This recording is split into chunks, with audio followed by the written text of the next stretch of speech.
The purpose of this hearing is that the issue we're going to be discussing is of enormous consequence, but unfortunately, I don't think it's getting the attention that it deserves. I want to thank all of the witnesses for being here, and I look forward to a good and serious discussion. Let me start off by saying that as a nation, we have more income and wealth inequality today than we've ever had in the history of America. While the billionaire class becomes wealthier, our social safety net for the most vulnerable in our country remains far behind other wealthy nations. It's a disaster, and if we do not get our act together, it's only going to get worse. We have the highest rate of childhood poverty of almost any major nation. Our child care system is now dysfunctional. More than 600,000 fellow Americans are homeless, and over 85 million are uninsured or underinsured. But let's be clear. It's not just the children and the poor who in the richest country on earth are hurting. Our nation's senior citizens are struggling as well. The truth is that we now have a retirement crisis in America that demands our immediate attention, which brings us to the subject of today's hearing. In the United States today, almost 45% of older Americans between the ages of 55 and 64 have no savings at all and no idea how they will retire with any shred of dignity or respect. 45% of workers between 55 and 64, zero retirement savings. And as frightening as the retirement crisis is for older workers, it is even a bigger concern for the millions of senior citizens who are no longer able to work, who have exhausted all of their savings, and who have no pensions at all. Incredibly, and this really is quite incredible, 1 out of every 4 senior citizens in America are trying to live on an income of less than $15,000 a year. Think about that. While over half of our nation's seniors are trying to survive on an income of less than $30,000 a year. Just put yourself in the place of that person. How do you pay the rent? How do you pay for health care and prescription drugs? How do you put food on the table on just $15,000 or even $30,000 a year? And the truth of the matter is that many cannot. That should not be happening in our country. According to the OECD, the Organization for Economic Cooperation and Development, we now have the dubious distinction of not only having one of the highest rates of childhood poverty in the industrialized world for our children, we also have one of the highest rates of senior poverty compared to other wealthy nations as well. In Denmark, only 3% of seniors live in poverty. In France, 4.4%. The United Kingdom, 15.5%. But in America, over 23% of seniors are living in poverty. I would hope that we would agree that that is simply unacceptable and that's got to change. 50 years ago, it was not uncommon for corporations to provide workers with a defined benefit pension plan that guaranteed a monthly income in retirement. Back then, many corporations made a promise to their workers. If they worked at the same company for a reasonable period of time, they would be rewarded with a monthly check that would enable them to live comfortably in retirement. Not a radical idea. That's what it was then. The longer you worked at the same company, the bigger your retirement check would be. And the employer would bear, in those days, all of the responsibility to fund the pensions of their workforce. Sadly, tragically, those days are mostly behind us.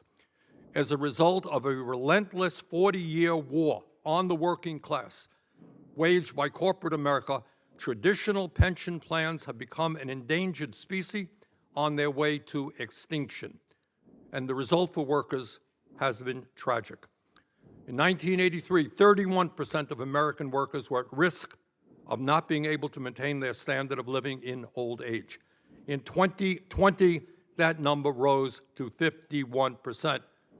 In other words, we are moving in exactly the wrong direction. All right, that's the problem. What do we do to address that crisis? First, at a time when far too many seniors are living in poverty and many have nothing in the bank for retirement, We must expand Social Security, not cut Social Security, as many of my colleagues in Congress would have us do. And we must make Social Security solvent for the next 75 years so it'll be there for our kids and our grandchildren. Legislation that I have introduced, along with 9 co-sponsors, accomplishes those goals.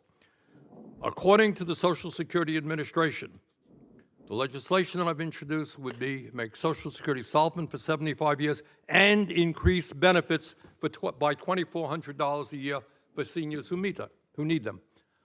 How do you do that? My goodness. How do you do that? Well, at a time of massive income and wealth inequality, we have the radical idea that maybe the people on top should start paying their fair share of taxes. Today, a billionaire pays the same amount of money into Social Security as somebody who makes $168,000 a year as a result of the cap on the Social Security payroll tax. Got that? You make $1 billion a year, you make $168,000 a year, you pay the same amount. Anybody in America think that makes sense? I don't. The legislation we have proposed would lift the cap on Social Security starting at $200,000. You do that, tax all income, Social Security is solvent for the next 75 years, increase benefits by $2,400 per person. But that's not all that we have to do. In my view, every corporation in America should be required to provide a retirement plan for their workers. And if corporations choose not to offer a retirement plan, they must give workers the option of contributing to a federal pension plan similar, guess what, to what members of Congress have. How's that? Good for Congress, good for the American people. Today, federal employees and members of Congress have a certain percentage of their salaries deducted from their paychecks and put into the FERS program that provides a pension based on salary and years of service. Bottom line, if it is good for members of Congress, our staff, it's good for the American people.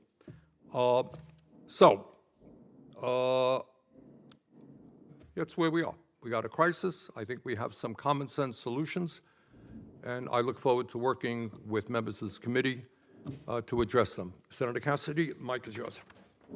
Thank you, Chair Sanders. A little odd. The focus today seems to be promoting the defined benefits system, prescribing an agenda, frankly, that is outdated and little disconnected.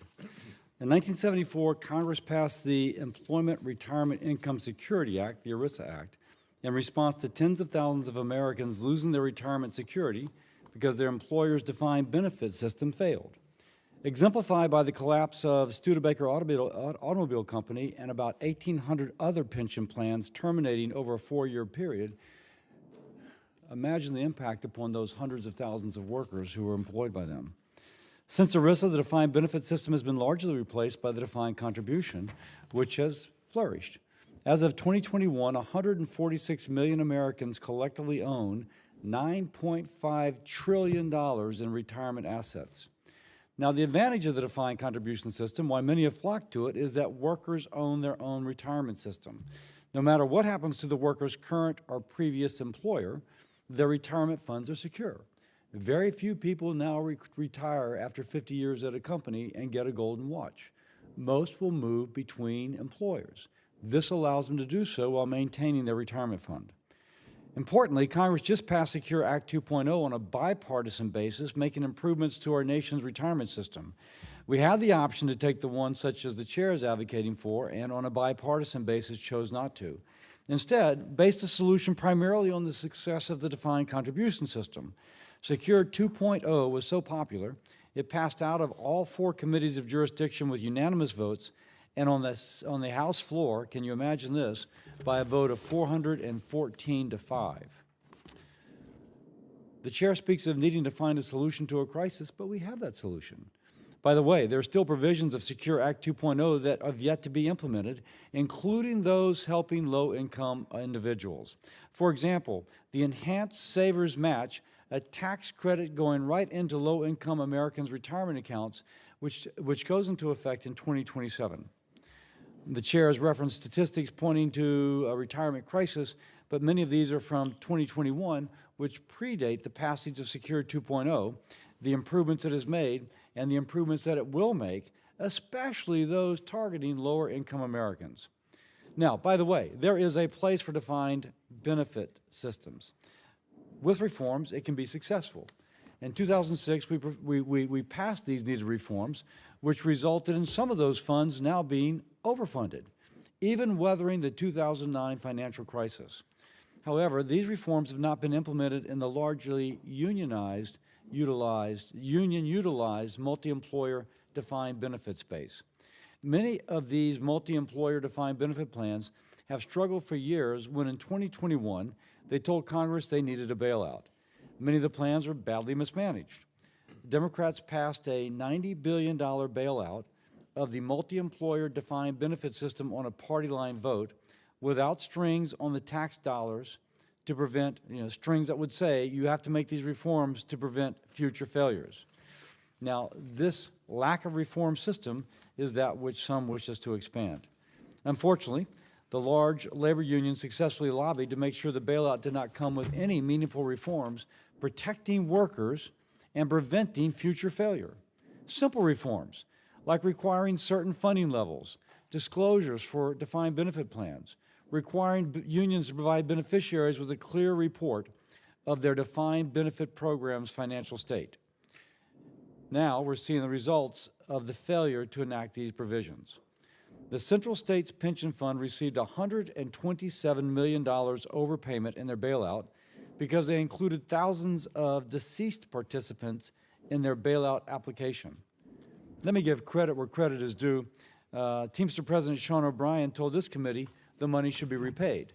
However, the Central State Pension Fund now tells the committee it would be impossible for them to repay the money that they were improperly paid. Workers covered by the Central State should be alarmed about the financial state of their retirement plan if returning money they weren't supposed to receive would destabilize the fund now. Frankly, it's infuriating to hear that the union's pension plan could be on the verge of collapse only a few years after they received tens of billions of dollars to bail. If the chair truly wishes to expand the use of defined benefit plans, I am so happy to discuss reforms similar to the ones that have been very successful in the individual employer space and pass them to stabilize the entire defined benefit system. But we'll have to overcome staunch union opposition to any reform that provides greater oversight and protection for their workers. Together, though, I think we could do it. To be clear, Republicans do not support putting the thumb on the scale to prefer either defined benefit or defined contribution. We support what works. Most businesses with individual employer defined benefit plans wish to continue to offer and expand their programs. If it's working, don't fix it. We're seeing the good work of companies who are importing the best of defined benefit system into the defined contribution, including many innovative lifetime income products. I agree with the chair that lifetime income is desired by many Americans. Let's make it easier for the defined contribution to include them. There are things we can do on a bipartisan basis, which is why it was disappointing that rather working together to hold a bipartisan hearing, the majority planned this hearing on a partisan basis with no input from the minority on scope or legislative focus. We will need something bipartisan to pass with 60 votes. We can do it. Earlier this year, Senator Kaine and I introduced two bipartisan bills. The Helping Young Americans Save for Retirement Act makes it easier for younger workers between the ages of 18 and 20 to save for retirement by removing barriers currently making it harder to join an employer's retirement plan. The Auto Enroll Act of 2023 assists workers who previously declined to participate or contributed little to the employer's pension plan. Many workers earlier in their career make less money. They want the money in their paycheck to pay for bills as opposed to contributing to retirement. But when their wages grow, we find they forget to opt back in to start contributing to their retirement. This legislation allows the business to periodically auto-enroll employees back into their plans with the option to opt out, but that way they don't accidentally miss out on crucial years preparing for retirement. I hope the chair will indulge us with a markup of these bipartisan pieces of legislation. In closing, many other members of this committee had wonderful ideas that were included in the Secure 2.0. It would be great to explore the current effectiveness of these provisions and discuss any other creative ideas that enhance the system we have. Thank you, and I yield. Thank you, Senator Cassidy. We have 5 excellent, knowledgeable witnesses. We're going to begin with Sarah Chambers. Ms. Chambers is a fourth-generation Ford auto worker and has been a UAW member for 17 years. She spent her first 6 years as a full-time temporary employee at a Ford subsidiary in Plymouth, Michigan. In 2012, to secure permanent status and support her family, Sarah was forced to move from Michigan to Ford's Louisville assembly plant in Kentucky. She now works at Ford's Livonia transmission plant in Michigan as a member of the UAW Local 182. Ms. Chambers, thanks very much for being with us. Thank you, and good morning. As Senator Sanders said, my name's Sarah Chambers. I'm a proud fourth-generation auto worker. I followed in my great-grandfather's, my grandparents', and my mother's footsteps. I build cars for a living, and I'm proud of the work that I've done. But the difference between my generation and past generations is they had a pension. I do not. I don't have health care when I retire, and I do not have retirement security. I've been an auto worker for 17 years. 6 of those years I worked at Ford as a full-time temporary employee until 2012. That was a big moment for me, because for generations, getting a job at Ford meant stability and security. It meant being able to plan for yourself and your children. It meant being able to buy a house and see a future for yourself. But for those of us that hired in after the financial crisis, that has not been our truth. Instead, we have been fighting to get back the American dream and try to turn these jobs back into careers, just like they were when my parents and grandparents who built this country and the American auto industry. 2 of my grandparents who retired from the Big Three had very different paths. My grandfather gave 3 decades to Ford Motor Company, and in return, he got to retire at age 55 with a pension and health care. He was afforded the dignity to have a life after Ford Motor Company. He was able to have a life with his kids, his grandchildren, and his great-grandchildren, be a part of his community, and not just work until he died. My grandmother, she had a different path. She was hit with Lou Gehrig's disease. She had to retire early for her illness. But she didn't have to choose between doctors, rent, or food. She knew she had health care and a pension to rely on as she retired and struggled through her health. For me, in sickness or in health, I don't know what my future holds. It causes fear and anxiety in the working people that don't know how long they're going to be able to last at a job. It makes people say, maybe I won't buy that house, maybe I won't put down roots in this community, or maybe I won't stay at this company. I didn't become a fourth-generation auto worker because I love building cars. I didn't become a fourth-generation auto worker because I love the low starting pay or the lack of a retirement security that we now know. I come from a family of auto workers because for years it was a career, one that you would put work in and get something out of it. In a lot of ways, for generations, Ford was the American dream. It meant if I pitched in, if I worked hard, I'd be able to have a life after Ford Motor Company.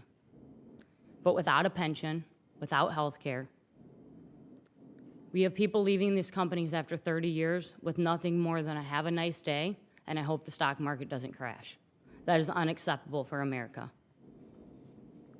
As you know, the UAW won major victories in our 6-week strike. I am proud of the accomplishments that we've made after 15 years of falling behind after the financial crisis.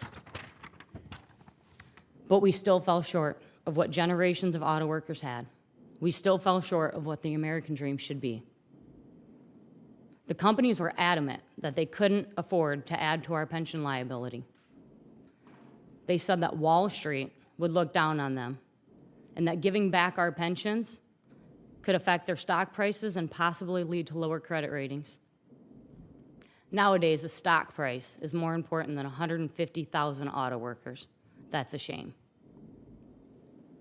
Our next big 3 contracts expire in 2028, and we are ready to fight like hell for retirement security, for pensions, and health care when I retire.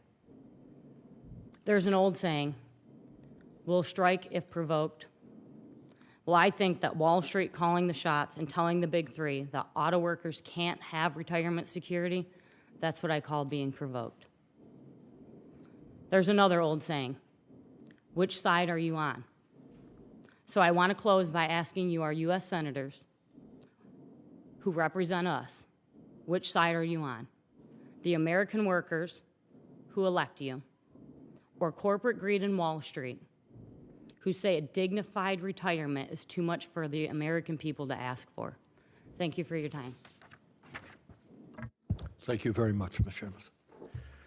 Our next witness will be Teresa Ghilarducci, who is a professor of economics at the New School in New York City. She has frequently published in economic journals and has authored several books on how we can ensure retirement security for all American workers. Thanks very much for being with us. Thank you, Senator. Because of an inadequate pension system in the United States, the U.S. elder poverty rate... It says talk, sorry. Because of an inadequate pension system in the United States, our elder poverty rate exceeds all of our peers. We are the highest at 23%.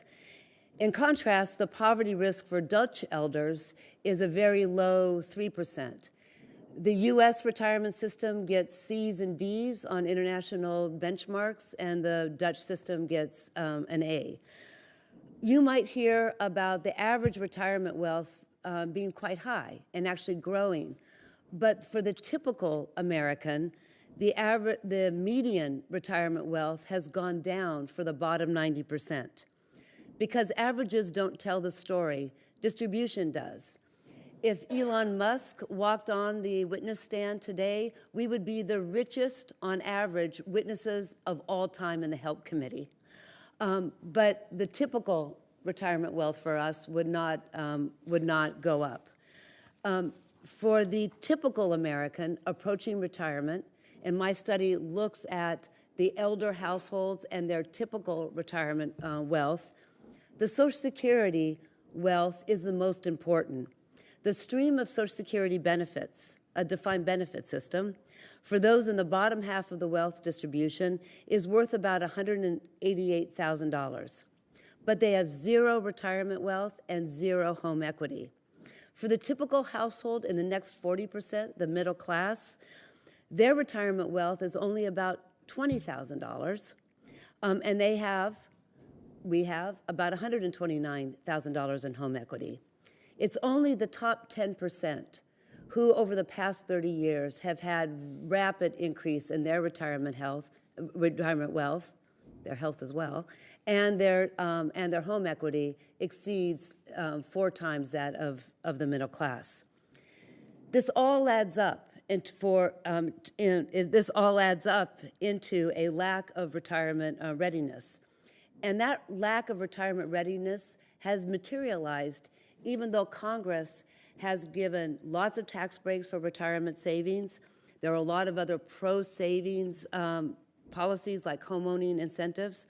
There have been soaring tax breaks for savings. And there's been lots of substantial investments into financial advice and all sorts of retirement products. The U.S. retirement system has not flourished. It lacks 3 fundamental elements of a well-designed pension system. A well-designed pension system only needs 3 things. It needs to help all Americans accumulate enough money into their retirement accounts. It needs to help all Americans invest well into their retirement accounts. It needs to have a good way for Americans to deaccumulate their retirement accounts and lifetime benefits. So what is to be done? Well, senators here have tried to protect the defined benefit system. Senators Cassidy and Kaine would mandate that ERISA plans let people into these plans earlier, at 18, not at 21. Your Auto Re-enrollment Act would help reinvigorate these auto enrollment provisions to help more participation. And you may hear about auto IRAs. These are automatic individual retirement accounts. They're at the state level and at the federal level. They're good baby steps for more access, but IRAs permit leakages, and they do not pool investments. And because people access their individual retirement accounts for emergency savings, home ownership, and other life events, they should be called individual emergency savings accounts. They're not retirement accounts. But we can extend wealth-building opportunities to all Americans. And one bipartisan, powerful proposal already exists. Senator Hickenlooper, along with Senator Tillis, Republican, Democrat, and also a Democrat and a Republican in the House, Representatives Terry Sewell and Lloyd Schmucker, would expand retirement accounts to all public sector workers who don't have one. They do not crowd out existing accounts. It follows the successful thrift savings plan, again, the savings plan for the staff members of Congress and for members of Congress. It would feature automatic enrollment. It would feature portability, have good investment options, and sensible deaccumulation. It meets that three-pronged test. And there's also a 5% match, which helps mitigate the top-heaviness of our current match. It's endorsed by experts all across the political spectrum, the AARP to Charles Schwab. Last week, I was on a radio talk show, and the 25-year-old NPR host asked me, why, Professor, is retirement in America becoming a luxury? My students ask me every semester, why do so many people in America who are old, why are they poor or why do they have to work?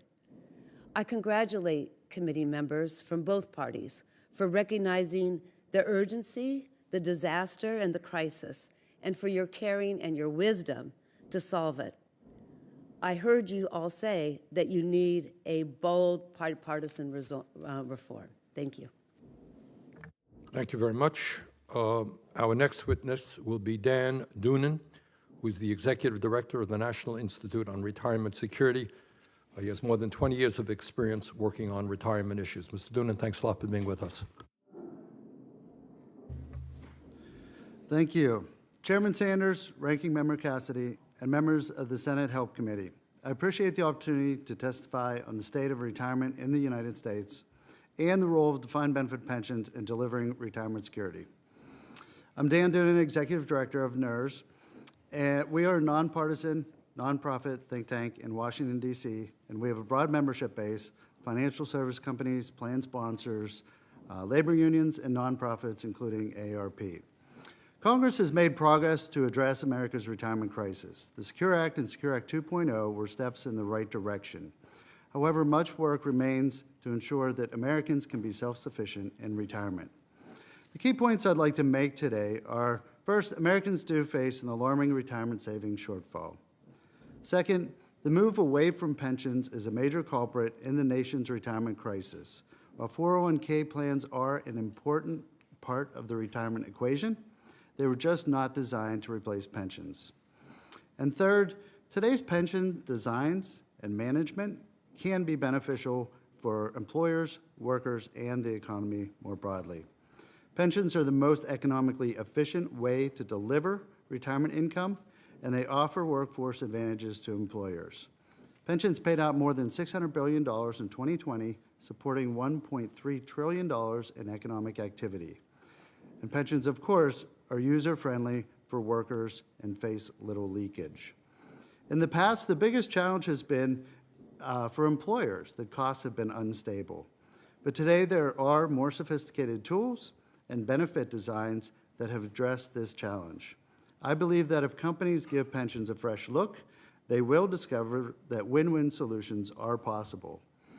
Diving a little deeper into the gravity of the U.S. retirement problem, the data clearly shows most Americans will not have enough money for financially secure retirement, and they are worried about it. Our Generation X research found that the bottom half of Gen X earners only had a few $1,000s saved for retirement. And the median household, not individuals, but household, has only $40,000 in retirement savings. Also, retirement savings for Gen X are highly concentrated amongst the highest earners. More broadly, the National Retirement Risk Index finds that half of U.S. households will not be able to maintain their standard of living when they retire. Americans understand the scope of this crisis. 79% of Americans agree there's a retirement crisis, with 55% concerned that they cannot achieve financial security in retirement. Looking ahead, the burden of preparing for retirement increases as we live longer, face large risks without risk pooling, and deal with rising costs. Research shows that the nation's individual savings-based system is not well suited for workers.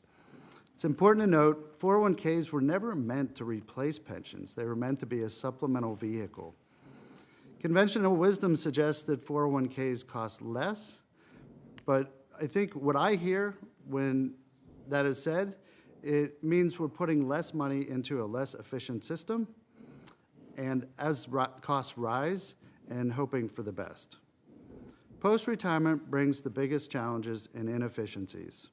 Our new research asks, how much retirement income could a $100,000 nest egg generate annually for someone at age 65?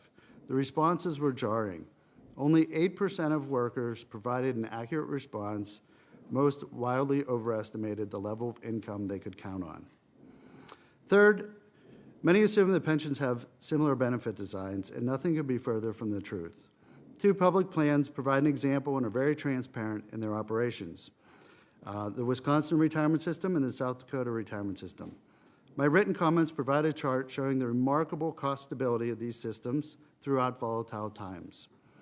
Fourth, the ground is shifting with respect to the employers offering pensions. We've heard about the interest at UAW to return to pensions, and we've all read the news about IBM moving back to pensions, which actually produces substantial cash savings for IBM as well.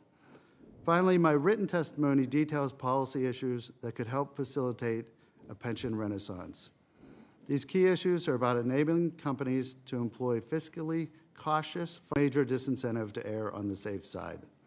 In conclusion, thank you for holding this important hearing and the opportunity to testify. I'll be happy to respond to questions. Thank you very much, Mr. Donovan. Senator Cassidy, you want to introduce your witness? Yes, please. My pleasure to introduce Rachel Greszler, a senior research fellow at the Heritage Foundation's Rowe Institute, whose work focuses on retirement and labor policies that promote economic growth, individual freedom, and well-being.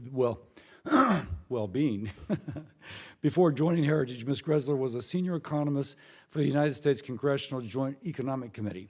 She holds a BA in economics from the University of Mary Washington, as well as a master's degree in public policy and economics from Georgetown. Welcome, Ms. Greszler. We appreciate you being here and look forward to your testimony.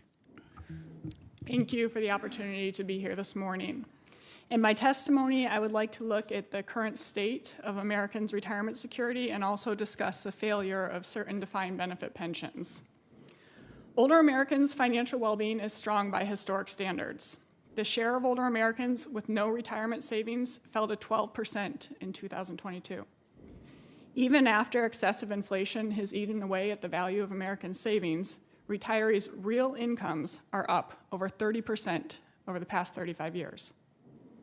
Importantly, the lowest earners have the highest replacement rates in retirement.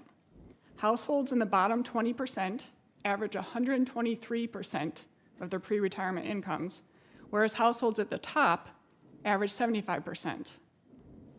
Older Americans report greater financial well-being than any other age group, and over the past 10 years, the percentage of people over 65 who say that they are just getting by or having a hard time getting by fell by half.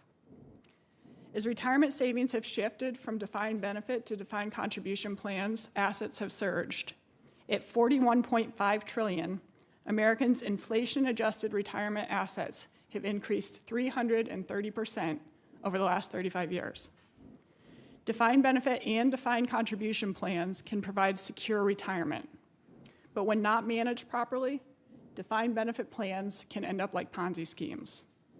That's what's happened with Social Security and multi-employer or union pensions. Past and current Congresses have failed to properly manage Social Security and failed to require sound funding rules for union pensions. Now, neither can come close to providing retirees what they have promised. Social Security will be insolvent in 9 years and will implement 23% across the board benefit cuts. That's a $5,300 per year cut for the average retiree. Now, a program that was supposed to prevent younger generations from having to bear the burden of older generations has instead amassed a $22.4 trillion unfunded obligation. That amounts to $172,000 for every household in America. Simply maintaining current benefits would require the average household to pay at least $3,000 more per year in taxes. That money would be far better off in a personal account. My analysis shows that if the younger worker today were allowed to put their Social Security taxes into a personal account, they would have 3 times as much in retirement after purchasing an annuity. Policymakers must reform Social Security before it becomes an even worse deal for younger workers. By shifting towards a universal benefit and making other common sense changes, policymakers can improve the program, increase economic growth, and enable greater personal savings.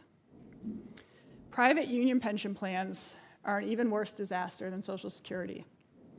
Multi-employer pension funding has $823 billion in unfunded obligations as of 2021 and 41 cents on the dollar in promised benefits. This underfunding is systemic. 96% of participants are in a plan that is less than 60% funded. This happened because unions took advantage of preferential rules that allowed them to increase benefits without requiring higher contributions to fund those benefits. Yet, instead of fixing the broken multi-employer system, Congress passed the worst possible type of bailout, one that picks winners and losers, does absolutely nothing to fix the root problems, and which encourages more recklessness. While roughly 15% of union plans are now privy to taxpayer bailouts, about 10 million workers are in plans that won't receive bailouts and that will still become insolvent. To prevent union workers and retirees from receiving less than half of their promised benefits and to prevent taxpayers from having to pay another $700 billion in bailouts, Congress must shore up the PBGC and apply the same funding rules to union pensions as it does to non-union pensions. Social Security and union pensions are anything but secure. The last thing that Americans need is for lawmakers to try to put more of their retirement savings into accounts that they neither own nor control and which are managed by groups of people who've repeatedly put their own personal incentives above workers' and retirees' well-being. To help improve the financial security of all Americans, including younger workers who face the greatest financial struggles today, policymakers should enact universal savings accounts so that it's simpler and easier for Americans to save for all types of expected and unexpected life events. Thank you. Thank you very much. First, Ms. Greszler, you almost nailed your 5 minutes. Let me just compliment you. Now I have the pleasure to introduce Mr. Eric Stevenson, the President of Retirement Solutions at Nationwide, bringing more than 17 years of experience, having joined Nationwide in 2006. He holds his Bachelor of Business Administration and Finance from the University of Oklahoma and Master's of Business Administration degree from Northwestern University. He's responsible for overseeing Nationwide's retirement plans operation and for delivering workplace solutions for plan sponsors and participants. Mr. Stevenson, welcome back to the U.S. Senate, and thank you for being here. Well, good morning, and Chairman Sanders, Ranking Member Cassidy, and members of the committee, thank you for convening today's hearing to discuss the nation's retirement system and how we can better meet the needs of America's workers and retirees. As was mentioned, my name is Eric Stevenson. I'm President of Nationwide Retirement Solutions at Nationwide Mutual Insurance Company, a Fortune 100 company based in Columbus, Ohio. We provide a full range of insurance and financial services products. Nationwide administers 26,000 retirement plans, protecting nearly $200 billion in participant assets and helping to secure financial futures for over 2.5 million participants. We're the top provider of governmental 457 retirement plans with 7,600 plans serving 1.84 million workers. We also focus on helping small business employees where the average plan size is 40 employees or less, through nearly 25,000 401k plans in that space. When Nationwide began the retirement solutions business back in 1973, it was a very different landscape than we see today. Employers offering pensions took on the risk and the burden of managing that asset on behalf of their employees, most of whom would work for that employer for their entire career before retiring with their benefits. By 1975, there were 2 defined contribution plans for every 1 defined benefit plan in the market. The burden of managing retirement assets began to shift onto the shoulders of the retirement saver and away from the employer of the plan sponsor. While neither of these solutions on their own was perfect, traditional DBs kept employees tied with their employer through vesting requirements and service-based benefit calculations. DC plans expected average employees to have the knowledge and the confidence to manage their own investment choices with little support. But both systems had significant upsides. Traditional DBs offer the security of a predictable and reliable income stream throughout retirement, often including some survivor benefits too. DC plans were portable and could be moved with the worker from job to job as they search for higher pay and new opportunities. Now, in 2024, we have the ability to take the best of both systems and move past their less desirable features. The successful passage of Secure Act of 2019 and Secure Act 2.0 of 2022 created opportunities to innovate and improve the plans and offerings that didn't previously exist. Today's DC plans come with a host of education, support, and financial planning tools.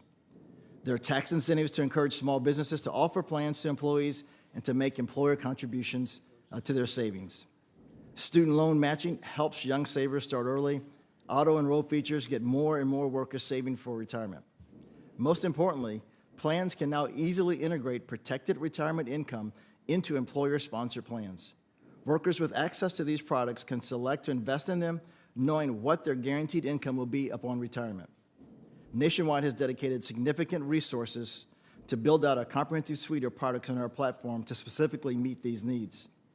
Encouraging plan sponsors to offer at least one protected retirement income solution in their plans will go a long way in making sure that people have guaranteed income when they retire. With 2024 represents 4.4 million Americans are going to turn 65, the largest number in our history. That's 12,000 people are turning 65 a day. With that kind of trend, I am especially energized to be here today with all of you seeking the same goal of a secure retirement for America's workers, and I look forward to your questions as we look for ways to solve this crisis. Thank you very much. Now we'll begin with the questioning. You know, at hearings like this, experts throw out a lot of numbers, and I look at the world a little bit differently than some of our conservative economists in terms of what's happening to working families. But at the end of the day, you got millions and millions of people who have worked their whole lives, are entering retirement, and they're scared to death. And I think, Ms. Chambers, your testimony was extremely moving, because I think you're not just speaking about your own life, or not even about the UAW and union members. You're talking about millions and millions of people. Talk a little bit, not only for your own experience, from your friends, your family, what it's like to have worked, in your case, 17 years for one of the major corporations in America, and as I understand it right now, you have no retirement program, no pension program. On an emotional basis, on a personal basis, what is that like? So, yeah, we have a 401k, and we got a raise in our 401k, and it's great. It's a good stepping stone. It's a good foot forward. But when I retire, my 401k is based off, and the rest of America now that's in my generation, is based off of what the stock market's doing. I've seen several times in my lifetime where the stock markets went down, and we've lost a lot of money in our 401k. I'm not at retirement age, but when I look at my 401k and the amount of money that was bleeding out of it with the COVID, it makes me very uneasy. It kind of feels like, especially working at Ford. I had a goal post when I first hired in, and then it was, well, you're a temporary employee full-time until further notice. So then now I'm... Explain to members what being a quote-unquote temporary, you were a temporary employee for 6 years, right? Yep. It's a long temp. What does that mean? So I was considered full-time, so I worked 40, 50, 60 hours a week, but I was locked in at $14 an hour until 2013.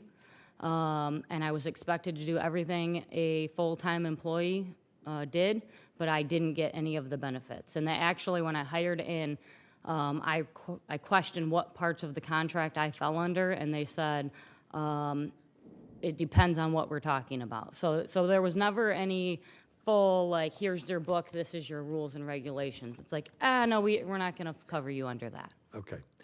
Thank you. Thank you very much. Ms. Ghilarducci, we are, in one sense, the wealthiest country in the history of the world, right? You got a lot of billionaires out there doing very, very well. How does, in your judgment, the American retirement plan, the status of older Americans compared to people around other wealthy nations? Yeah, Microphone. my data really looks at that question. So I compare what people were like when they were approaching retirement 30 years ago, and then take the same snapshot of the generation that looks like them right now. And as I said in my written testimony today, 50% will not be able to meet their retirement standards, and most of them won't be able to meet poverty standard. Compare that to other countries with all different kinds of systems, the Scandinavians, the Germans, the French, even the Italians. Just look at our peers, and we fall way behind. I was looking at the elderly poverty rates. Kazakhstan does better than us. So there's a couple of design issues. I heard from some of the economists here today that we're doing just great. Things are getting better. Is that Yeah, so that was my little lesson on averages versus medians. Because the rich have done so well, they have brought up those averages that people who talk about average retirement wealth can point to. It's gone up.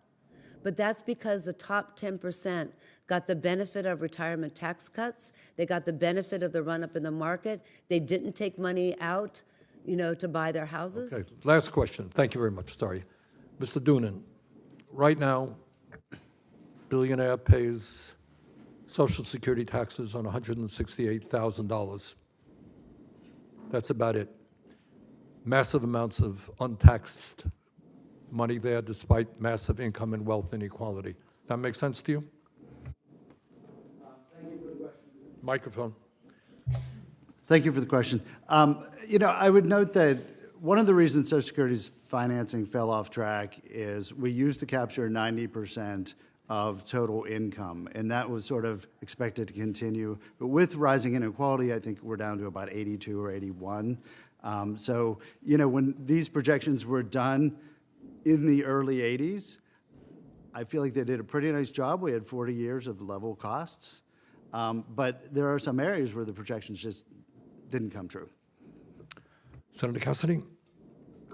I will defer to Senator Tuberville. Thank you, Mr. Chairman. Thanks for having this. This is interesting. And we all know that, as Mr. Stevenson said, a lot of us are retiring. I retired a few years ago, and then my wife told me to get me a damn job. So here I am today. I've for 40 years paid max in Social Security, max, and probably paid close to $1 million in Social Security. And I think I get about $3,000 a month, maybe. And by the way, Social Security, for those of you who don't know, this group up here in 1983 voted to tax Social Security.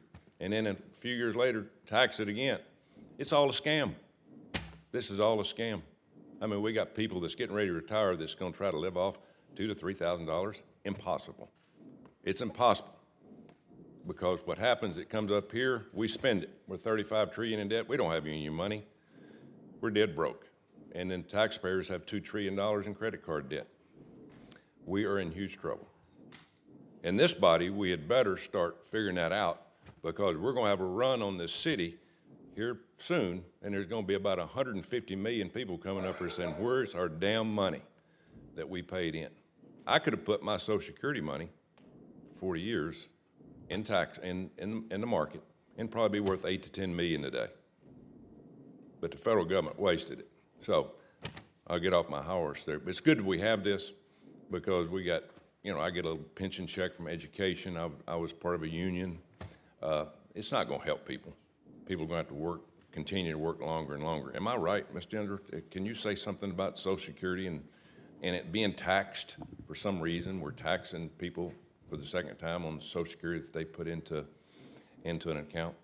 Yeah, and I'd like to point out when Social Security was first founded, those who established it, it was started out as a 2% tax, and they said this will never take more than 6% of your income. Today it takes 12.4%, and depending on whether you go with CBO or Social Security trustees, it needs to take between 15.8 and 17.5%. So we're talking about thousands of dollars more per year. It also was actually only originally recommended that the tax be up to $66,000, equivalent in today's dollars of earnings. But over time, it has expanded massively, and the money has been spent every year. So whereas everybody thinks this money's been set aside for me, no, for the past 13 years, every dollar that has gone out of workers' paychecks has gone immediately to pay promised benefits. And that's what happens when you have a system that enables those in charge of it to spend the money in the immediate term and leave the buck to the next generation that's coming along. And because Social Security has grown so much, it's actually to the detriment of lower income workers in particular, who have to pay such a large share of their paycheck to Social Security. They have little left to save for retirement. And then lower income and African American workers have the lowest life expectancies. So they are the most likely to get nothing back in return. 1 out of 4 African American men will die between the ages of 45 and 64 after having paid into this system for decades, tens if not hundreds of thousands of dollars, and they might get nothing back. What's the solution? I think we ultimately have to shift towards a universal benefit system. That's what true social insurance is. It does not make sense that we are paying the biggest benefits to the highest income earners. So gradually over time, I think we need to bend down the benefits for the middle and upper income earners, actually increase them for the lower income earners. Look at things like indexing retirement age to life expectancy, more accurate inflation index. And I think that workers need an option to have their money in something that actually earns a positive rate of return and that can't just immediately be spent by Congress. I have a 28 and 29-year-old, 2 boys, got a job, working hard, paying Social Security. They ask me all the time, Dad, will I ever see any of that money? Will they see it? I think they will see some of it. That's the exact same thing I hear whenever I ask a group of younger workers, and none of them raises their hand. So I think that there will be something there, but it's not going to be what has been promised. Mr. Stevens, you got anything to add to that? Thank you, Senator. What I would add is when we talk about Social Security or we talk about pensions, the two things that they both have in common is that guaranteed income. You know what you're going to get, generally speaking, at the end of it. What I reference in terms of protected retirement, we have developed now solutions that get at both of those in a very efficient way, and they also address the issue around market volatility because we have step-ups and lock-ins, and it's a very efficient way to deliver that to millions of Americans that we've been talking, and that's all because of what you all did around Secure Act 1.0 and 2.0. They have put us in a position to do that, and that's why I'm really encouraging us to have every 401k plan, 457 plan, 403b plan at least one of those solutions so that the American workers can choose. If they want to know what they're going to get in retirement, we can deliver that for them. Young people of all ages ask me, why can't we put our money in our own 401k instead of put it in Social Security? Is there an answer to that? I think what I love is that they're asking the right question. Savings in any way is a good thing, and I think there's a place for Social Security, there's a place for pensions, and there's certainly a place for what we're doing in 401k plans. Thank you. Senator Hassan. Thank you very much, Mr. Chair, and thanks to you and the ranking member for having this hearing, and thanks to all of our witnesses for being here today. Mr. Stevenson, I want to start with a question for you. We can increase Americans' retirement savings by supporting small businesses that offer retirement plans to their employees.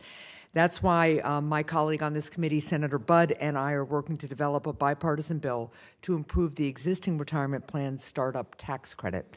This bill would ensure that the smallest businesses receive tax cuts that fully cover the cost of starting a retirement plan. Mr. Stevenson, how can expanding retirement-related tax incentives for small businesses help increase access to retirement security for their workers? And how can Congress continue to support small businesses in their efforts to provide retirement plans? Yeah, the credits for small businesses are really important. Everything that we can do to encourage a small business to start a 401k plan is hugely successful. What I would add is, as a former small business owner myself, one of the things when you start a small business that you're struggling with is just there's so many things that you're wrestling with, and sometimes getting to that part, you're just trying to make sure you can make payroll. So making it easy, making it just really automatic for people to set up those 401k plans is super important as well. Thank you. Another question for you, Mr. Stevenson. Since 2019, Congress has twice passed into law bipartisan legislation to increase access to retirement savings options, particularly for military spouses, part-time workers, and student loan borrowers. However, 57 million Americans still do not have access to a workplace retirement plan.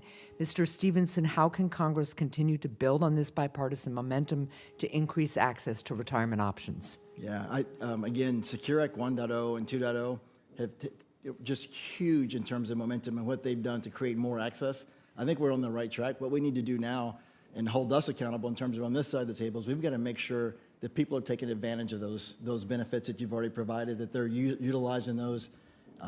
There's a lot out there. 2.0 just passed, and we're working on that. But I think you're on the right track. We've done so much, and we've just got to keep pushing down that path. Well, and it will be helpful for us to understand as 2.0 is getting implemented what challenges we're seeing and what other changes we can make to just make it easier and easier for Americans to save earlier and earlier in their careers. Ms. Chambers, I want to turn to you, and I want to thank you very much for your testimony. It's really meaningful. It's really important. I also wanted to talk specifically about the impact that motherhood has on working women and on their capacity to save for retirement. According to a recent Department of Labor report, mothers lose an average of nearly $240,000 in income over their lifetime as a result of the time that they spend caring for their kids. This lost income, in turn, reduces mothers' retirement savings by nearly $60,000. So we obviously have to do more to help moms and to help caregivers so that they can retire with dignity. As I understand it, Ms. Chambers, you have 2 children, is that right? How has your experience been trying to both care for your kids and save for retirement? So thank you for the question, because it's really important with having children to be able to say, I know when I can leave my career, and I know that I can still provide. When the cost of living goes up, so does babysitting, so does daycare, so does everything else in this world. And until this recent strike, our wages were way behind, right? And on top of that, when school's out or daycare's out, you have to take time off work in order to stay home with your children. So any of the 401k that I'm putting into, whether I'm off for a day or 6 weeks with my children, I'm not putting into my 401k daily. On top of that, it's maxed at 40 hours. So if I work 60 hours, I'm only allowed to, or the company only matches up to 40 hours of what I work. Got it. If I don't work that 40 hours, I'm already behind. Yeah. Thank you very much. And again, thank you very much for your testimony. Thanks, Mr. Chair. Thank you. Senator Cassidy. Yeah, thank you. Hey, thank y'all for being here. I think we share a concern. How do we improve retirement, not for Elon Musk, but for kind of the folks who are the low end? And so, Ms. Ghilarducci, you and, sir, can I ask an indulgence? He just showed up. Can we restart and let me defer to him? Yes. Oh, okay, never mind. So, but really the two of you, Ms. Greszler and Ms. Ghilarducci, are saying different things.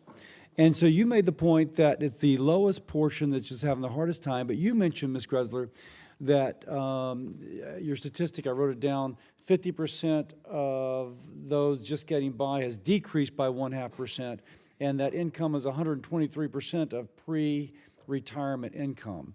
So can you respond, and then I'm going to ask you to respond. Yes, I'd love to, because we've heard some widely different statistics here. The difference is looking at survey-based data, which just asks individuals what their income is, versus administrative data, such as IRS tax records, what people have actually reported on their taxes. Economists will tell you that that IRS data is the most accurate for multiple reasons. First of all, you're less accurate to lie on your taxes, but also the way that the survey data is asked. Things like a defined contribution plan that you might not take a regular amount out every month will not show up. And so there's been studies done that showed the median female in retirement looks like she has 45% less income than she actually does based on that survey data when you compare it to the actual IRS tax records. And so you'll see in page 3 of my testimony here, there's a study that is using those IRS panel data and 123% replacement. At the median, 93% replacement. So most people on their tax records appear to have significant income in retirement. Ms. Ghilarducci, can you briefly respond to that? Yeah, I don't want to go head-to-head. That study is old. The CPS has been corrected for that. I use a much more comprehensive study from the University of Michigan that looks at what happens when people live their lives after they filed all their taxes, went through their life course, and right on the verge of retirement, how much they have. That's been double-checked with IRS data, with administrative records, and I stand by my written testimony. The bottom half have barely anything. The middle, 200,000. The top have almost $1 million. And Ms. Greszler, any last word real quickly? I mean, the data are available on the internet. You can look them up. Federal Reserve. Mr. Doonan, great talking to your group yesterday. Thank you for your hospitality. Now, you mentioned the defined benefit and how some employers are going back to it. You mentioned IBM, but I think of IBM as having relatively stable employment. But when I look here, it says that the average number of jobs someone holds in the 6-year period from 18 to 24 is 5.7, an average of 4.5 from 25 to 34, and 2.9 from 35 to 44. It does seem like our current job market, people move a lot. And the defined contribution allows you to take that with you as opposed to, wait, I have to vest for 5 years before I qualify, which is what we do in the federal government. If you're not here for 5 years, you don't vest. So that does seem to be a major advantage of a defined contribution as opposed to a defined benefit. Thank you. And, I think younger workers have always been more prone to move around and switch jobs and sort of find that job. But this shows even, if you will, kind of in the 30s workers are moving around Yes. 2.9 times. Yes. And I also think there's a bit of a chicken and an egg thing, right? Private employers moved away from incentivizing careers, and we see less people having longer careers. In contrast, the public sector has maintained that stable workforce, incentivizing careers, and it's not uncommon to walk into a school and see a teacher who's put in 20 years in that school. I think to the extent that there actually are changes, because I think there's always been turnover, the incentives have changed dramatically. And So in your mind, that if we had a defined benefit, people would be more likely to stay with their job? We know that. Yes. Now, I will say that whenever I read of a large number of, like, Meta is laying off a bunch of people, it's often not the worker's choice, it's the employer's choice, just to point that out. Yes. Mr. Stevenson, I think Ms. Chambers is kind of pointing out to the anxiety of an investor who's dependent upon her retirement about the stock market moving up and down. It's one thing if you have a cushion, but it's another in your experience, and it's another if kind of, oh my gosh, I'm 10 years away. You mentioned the terms you use, step up and lock in. Now, I'm guessing that just from what I'm hearing from you, that would be a way to deal with the anxiety of that small investor. Can you elaborate? Yeah, absolutely. You've got it exactly right. And again, it's really taking the best of what the pension world had to offer and bringing that into defined contribution plans. And so, yes, we've developed, and a number of my peers have developed solutions that address that issue 100%. And what I love about these is we still know that 60% of Americans don't have an advisor, right? That probably goes without saying. So by what we're describing is making these available inside of 457 plans or 401k plans. You get them at an institutional level, and you get the oversight that comes from a major corporation or a small corporation or an expert managing. You got to wrap up because he's tapping the thing, Right. but I think you made your point. And Thank you. Mr. Chair, can I ask unanimous consent to enter into the record statements from the following groups: the American Benefits Council, the ERISA Industry Committee, the American Council of Life Insurers, the Insured Retirement Institute, IRA, and the American Retirement Association. Without objection. Senator Casey. Thank you, Mr. Chairman. Thanks for the hearing. I wanted to thank, in particular, our witnesses for your testimony and the expertise you bring to the hearing. I don't think there's anyone in this room that doesn't understand the scope of this problem, and especially after the testimony, of how important it is to have enough savings for all of life's needs, no matter where a person lives, no matter what their circumstances. And that, of course, includes retirement. We know that secure, reliable pensions have been phased out by major corporations over time that, in my judgment, are increasingly cutting costs on the backs of workers, and this has contributed to some devastating data with regard to retirement savings and the gaps therein. Professor Ghilarducci, I wanted to start with you about the findings that you cite in your testimony about, and I want to make sure I have this right, half of Americans nearing retirement, ages 51 to 64, have no wealth in retirement accounts. Is that true? That is true. And also that same group, meaning ages 51 to 64, have no home equity. Half don't. That's true too. And that's because our debt-creating institutions have overwhelmed our wealth-creating institutions for most American workers. Student loans, HELOCs, no down payments for your house, credit card debt, babysitting money, the ability to take money out of your retirement account. That's the account of first resort. It should be the account of no resort until you retire. So our wealth institutions have not worked for most Americans. Mm-hmm. I wanted to talk to you about a bill that I've introduced to confront part of the problem. It's called the 401 Kids Savings Account Act, to help at least begin to reverse these trends. This bill automatically creates savings accounts at birth for all children in the country, with federal support for low and moderate income families. And then starting when that child reaches the age of 18, funds can be used for higher education, can be used to start a small business or first home or retirement. Starting to save at birth also means families can put the market to work for them, leading to compound savings and greater assets later in life. To illustrate this, in one particular example, the Aspen Institute found that starting savings at birth rather than at age 32, when the typical family starts saving for retirement, results in an additional $473,000 for retirement. So that's what our 401 Kids plan can achieve. I want to ask you about that, and also ask Mr. Stevenson or others about the importance of building savings starting at birth. Yeah, I can quote Einstein, who said the power of compound interest was one of the most powerful forces on Earth, and it works the other way. Debt, if you compound debt, and you have debt when you start off, it can compound the other way. So it's a really good plan. We should start with wealth and accumulate it. Mr. Stevenson? Senator, what I would add is, we encourage savings at any rate, at any level. What I would add is if we auto-enrolled everyone at age 21 when they graduated from college, we wouldn't have a crisis either. We would make huge progress. Just getting people started at 21 versus 31 captures a vast majority of the number that you quoted. Mr. Doonan, I know I'm getting close to running out of time, but Mr. Doonan, what's your sense of this in terms of the importance of starting savings at birth? Yeah, I think when you look at a retirement system, it's too common to start at age 40. You have this short time frame. You don't have the opportunity for investment returns to support the cost of retirement.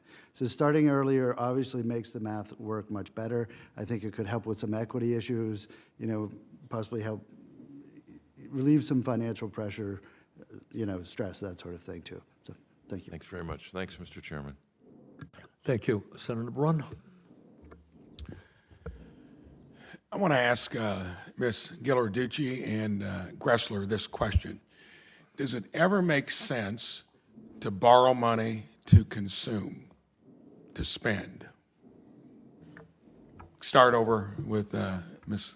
Ghilarducci. Yeah, sure. There's good debt. There's good debt.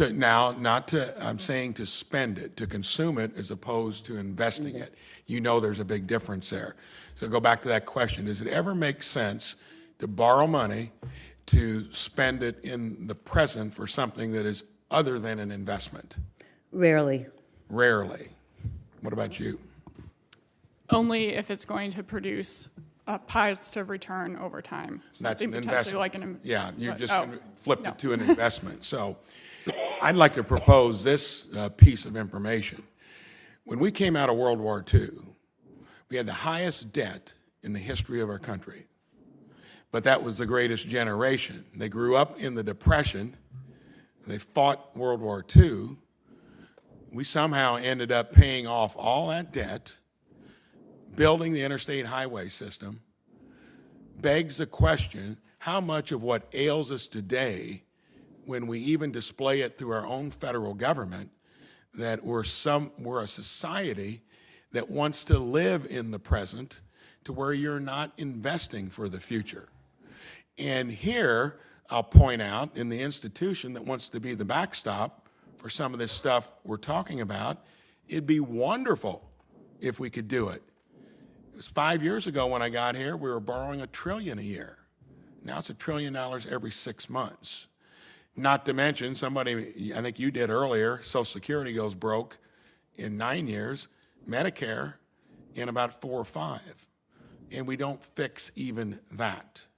So aren't we kind of missing the main issue that maybe as a country, as a society, we've lost sight of actually what builds for a good future? And my point would be that you need to become savers and investors inherently rather than consumers and spenders, which we become as a society and through government. Ms. Ghilarducci, comment on that, and then Ms. Greszler. No, I think you got it right. I mean, the government and businesses are really good investors.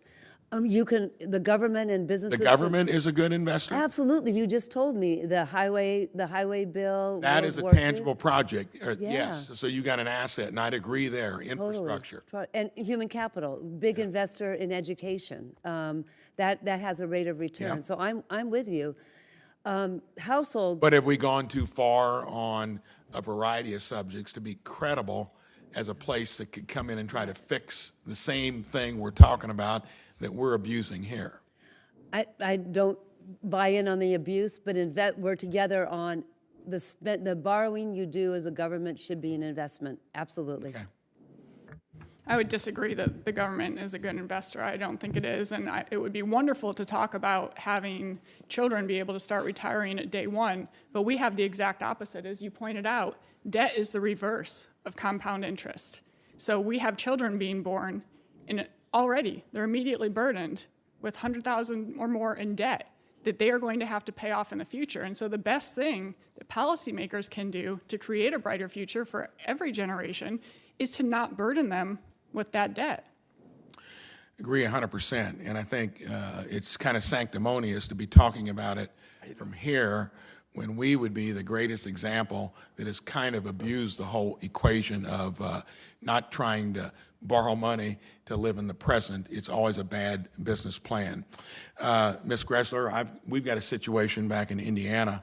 There's actually an act called the Susan Muffley Act, which was an example of back when government did step in, it picked winners and losers. And again, this had to do with an automotive industry to where certain folks got bailed out, some didn't. It begs the question, too, of when we do step in, can we be in the business of picking winners and losers?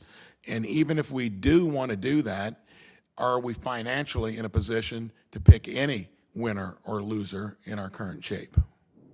No, I think this is a perfect example of how when we do have these systems that are broken and the government steps in and bails out some and not others, that's absolutely unfair. And so the situation with the Delphi workers, those who were unionized got bailed out. They got $1 billion as a package of what was at least $17 billion bailout for the UAW and the Big Three, without which older workers' pensions would not be there today.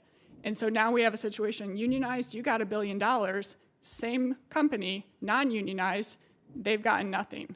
90% of the workforce is not unionized. Well, thank you. My time is up. I'll part with this statement. Never borrow money to consume it. Get good at investing. Your future will be better off, and I wouldn't count on this place fixing it until we get our own house in order. Senator Kane. Thank you, Mr. Chair, and thanks to the witnesses. We do things all the time that benefit some people and not others. I mean, the notion that doing good for some people is not a good thing to do because you didn't do it good for everybody. Every program that we work on usually has some target audience, and then it may not benefit other people, and then we figure out other programs to benefit them. So the notion that we helped people preserve pensions, but it was a bad idea because we didn't help everybody preserve a pension, The American Rescue Plan, we acted as part of that, and it passed by one vote in the Senate, one vote, and protected the pensions of 2 million workers. That followed up an earlier vote that we did to protect the pension of United Mine workers, and that number was smaller, but that's a good thing. By protecting those pensions, we actually protect others' pensions as well, because it's less likely that those 2 million, the failure of those pension plans would draw down the funding levels of PBGC, and so others who had pensions that weren't necessarily protected are going to end up more protected as well. So, Mr. Chair, I know you probably felt the same way. There can be a lot of frustrating days around here, but there have been 3 times when I've been here where something's happened by one vote. Saving the Affordable Care Act happened by one vote. The American Rescue Plan, 2 million workers' pensions happened by one vote. The Inflation Reduction Act, cutting prescription drug costs and advancing a clean energy economy happened by one vote. There's some days where you wonder why you're here. On the days where something happens by one vote, you think, wow, I'm really glad that I decided to seek office and be in this place. Because sometimes it's just about one person standing up. A couple of items I want to emphasize, and these are some items I'm working on with Senator Cassidy. First is auto re-enrollment. We have a bill, the auto re-enroll bill, that would periodically sweep people in and have them enroll in their company's plans and give them the ability to opt out. It's similar to what we do with health insurance. We're always kind of every year jogging you about health insurance and kind of making you think, do you have the right plan or do you want to switch? If we could do that more often on the retirement options that our employees have with employers, I think it would be a great thing, and I think it's a bipartisan proposal that I would like us to do. The second one I want to focus on is young workers. This statistic kind of surprised me. 2.7 million Americans between the ages of 18 and 20 work full-time hours, 2.7 million Americans. But 40% of workplace retirement plans set a minimum age threshold of 21 to be able to participate in retirement plans. We ought to change that to 18. We ought to have workplace retirement plans pick up 18, 19, and 20-year-olds that are working and include them in retirement as well. The Helping Young Americans Save for Retirement Act is something that Senator Cassidy and I are also working on, and I think, again, it's non-controversial and bipartisan. And then the last thing I'll just say, and I'm one of these people that's trying to do 4 hearings today, so I'm going to defer some time back. Employee stock ownership. If you want to talk about retirement security, the 10 million Americans that work at ESOPs end up with some powerful retirement security,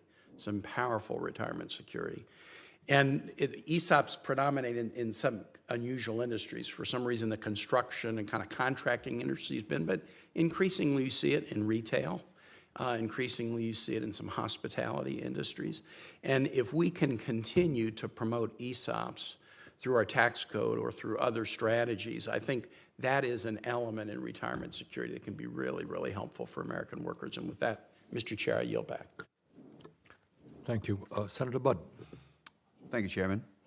So Congress has provided explicit instructions to the Department of Labor on numerous occasions about how to encourage Americans to save for their retirement. However, the DOL's current fiduciary rule proposal directly contradicts these directives. If implemented, it will further restrict access, increase costs to consumers, limit personalized financial advice, and only allow consideration of very basic investment products. So this approach towards retirement investors is incompatible with the current system where individual retirement savers are able to make decisions for themselves. Mr. Stevenson, do you believe DOL's proposal is counterproductive to the great bipartisan work in the Secure Act and Secure Act 2.0? It's a great question. And one of the things that we sort of talked around today is financial literacy, right? More education, more training. In general, we know that financial literacy doesn't work. We've all done tons of programs, and so that's why auto enroll, auto escalate, all those things are so powerful. As it relates to the DOL piece, it is such a broad, sweeping piece of legislation or proposal. It will take our eye off the ball for a long time on our ability to implement all that you've done around Secure Act 1.0 and 2.0. It will stop a lot of the things that we're working on that are so positive, that are so bipartisan, and it is a major distraction, and it's a major expense that those expenses will flow to places that we won't like. Sounds like a bad idea.